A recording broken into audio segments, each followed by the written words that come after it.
जय माता दी। जय कात्यायनी माता की जय। भाइयों और बहनों, श्रद्धालु श्रोताओं, क्या आप जानते हैं कि नवरात्रि के छठे दिन जिस शक्ति की पूजा होती है वही है वह देवी जिनके नाम मात्र से दुष्ट महिषासुर थर थर काँप उठा था। वही शक्ति है जिन्होंने गोपियों के प्रेम को श्री कृष्ण तक पहुंचाने का सेतु बनाया। आज की कथा है माँ कात्यायनी की। कहते हैं कि अगर यह कथा अधूरी सुनी जाए तो जीवन में अधूरी इच्छाएं रह जाती है, लेकिन जो इसे पूर्ण श्रद्धा से आरंभ से अंत तक सुनता है उनके जीवन से भय मिट जाता है, संकट दूर हो जाते हैं और भक्ति का दीपक कभी नहीं बुझता। तो अंत तक बने रहिएगा, क्योंकि हम सिर्फ माता की महिमा ही नहीं बल्कि उनकी 2 अद्भुत कथाएं और व्रत विधि भी जानेंगे जो आपके जीवन को बदल सकती है। माँ कात्यायनी का स्वरूप व महिमा। माँ कात्यायनी का स्वरूप अत्यंत तेजस्वी और दिव्य है। वह सिर पर आरूढ़ है, 4 भुजाओं में, दाहिनी हाथ में अभय मुद्रा और कमल पुष्प और बाएं हाथों में तलवार तथा वर मुद्रा। उनके मुखमंडल पर क्रोध भी है और करुणा भी। वह असुरों के लिए काल है और भक्तों के लिए स्नेह और मोक्ष की देवी। कात्यायनी नाम पड़ा ऋषि कात्यायन के नाम पर। पुराणों में वर्णित है, देवताओं की प्रार्थना पर तब माता दुर्गा के तेज से उत्पन्न होकर ऋषि कात्यायन के घर जन्मी और इसीलिए उनका नाम पड़ा कात्यायनी। भक्ति में विश्वास है कि कन्या यदि माता कात्यायनी का व्रत करती है तो उन्हें योग्य पति की प्राप्ति होती है। वृंदावन की गोपियां भी इस व्रत को करती थी ताकि उन्हें श्री कृष्ण पति रूप में मिले। माता का वास हृदय चक्र में होता है।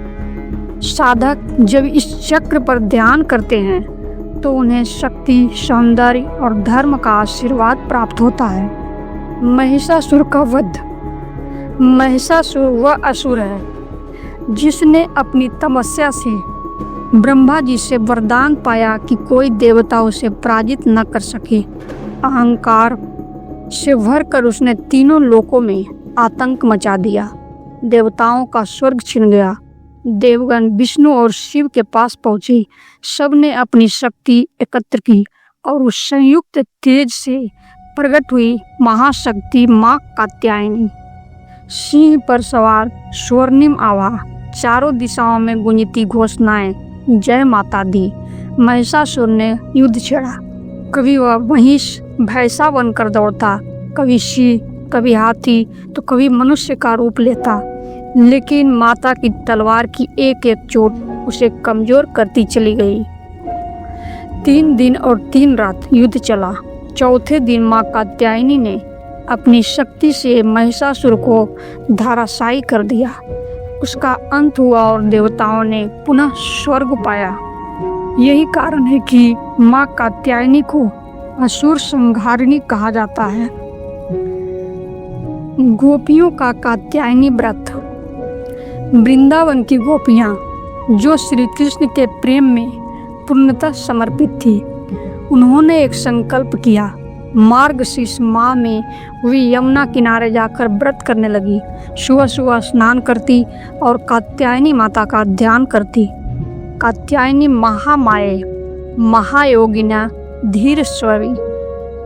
कात्यायनी महामाये महायोगिना धीश्वरी नंद गोप सुतम देवी पति में कुरुते नमः। इस मंत्र से वे प्रार्थना करती कि उन्हें कृष्ण पति रूप में प्राप्त हो। कथा कहती है कि कृष्ण ने उनके इस व्रत की परीक्षा भी ली। कभी उनका वस्त्र चुराया, कभी उनसे लीला की, लेकिन अंततः माता कात्यायनी की कृपा से गोपियों की भक्ति सफल हुई। कृष्ण ने उन्हें सच्चे प्रेम का आशीर्वाद दिया। इस कथा से यह शिक्षा मिलती है कि कात्यायनी व्रत केवल विवाह या पति की प्राप्ति के लिए नहीं बल्कि सच्चे और दिव्य प्रेम, भक्ति और आत्मिक मिलन के लिए है।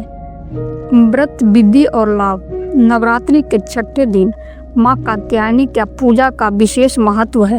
व्रत विधि: प्रातः स्नान कर स्वच्छ वस्त्र धारण करें। कलश स्थापन के पास माँ कात्यायनी की प्रतिमा या चित्र रखें। गंध, अक्षत, पुष्प, दीप नैवेद्य अर्पित करें। कात्यायनी मंत्र का जाप करें। कन्याओं को भोजन कराएं, उनका आशीर्वाद लें। लाभ: विवाह में आने वाली बाधाएं दूर होती है।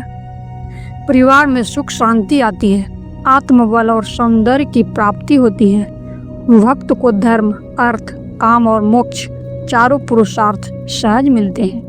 भाइयों और बहनों, माँ कात्यायनी की यह कथा यहीं पूरी होती है, लेकिन याद रखिए, कथा को अधूरा छोड़ना अशुभ माना जाता है। आपने इसे पूरा सुना है, इसलिए माता की कृपा आपके घर आंगन में सदैव बनी रहे। माता आपके जीवन के दुख, दरिद्रता और रोगों का अंत करे। आपके परिवार में प्रेम और समृद्धि का वास हो और आपकी भक्ति कभी डगमगाए नहीं। अगर आपको यह कथा प्रिय लगी हो तो माता की जय बोलते हुए इसे अपने मित्रों और परिवार तक पहुंचाइए। जय कात्यायनी माता की, जय माता दी।